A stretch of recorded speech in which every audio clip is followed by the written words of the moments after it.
Okay, so I just blended it a little bit. I added a little bit of water because my buckwheat groats were dried. Like I said, they were dehydrated, so I needed to add a little bit of water.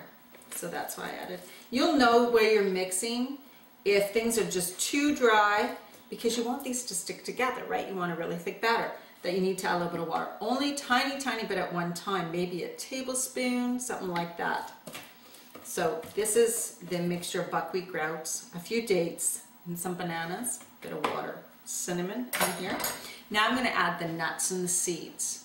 This, what I chose, you can use any nuts. I have right here is a mixture of walnuts and almonds that have been soaked. So I'm using this. It's about 1.5 cups of walnuts. That's what I happen to have in the freezer. So that's what I'm using. So walnuts and almonds. And then in here, I have a mixture of coconut and raisins. This is also going to help for the sweetness and help to bind things together, and I love the flavor of coconut. I use coconut chips. This is the way they are right here. Now these are, you can buy them in a bag, they're raw, and they're just big pieces of coconut. And they taste so good. These are on their own as a snack are great. So I like using these in my cookies and recipes. So that's in here. Then I'm adding something today that you don't need to. It's lucuma powder. This is just it. This is a sweetener. It's from the lucuma tree, from the fruit of the lucuma tree, and it has niacin and iron and beta carotene. That's what it has in it. So it's kind of a sweetener, and it has like a bit of a maple flavor to it. So I'm adding it for flavor, basically, and it's good for the nutrients that it contains. So I'm going to roughly chop these ingredients now.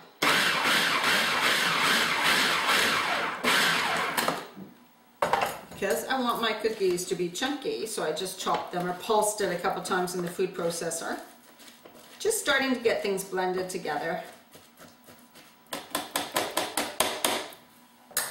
And there's still a couple whole almonds in there, so I'm going to pulse it a little bit more.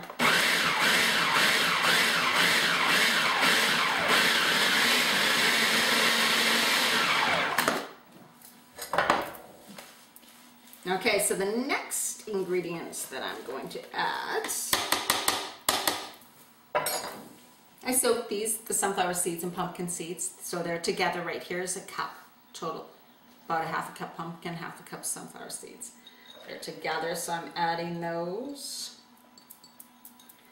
And then I have as you can see, a little over 1/2 cup of sesame seeds.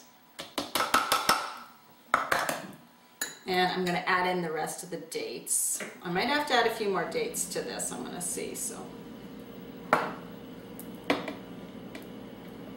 now it's the raisins and the coconut that thought I had it before I did that. Okay, this is a big batch.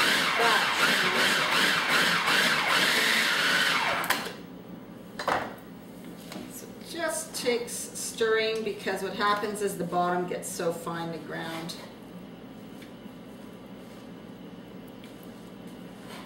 Mix it all together. Okay, I'm going to pulse this a couple more times. We're going to pause it, and then when I come back, it'll be in a bowl, so you'll see it in a bowl.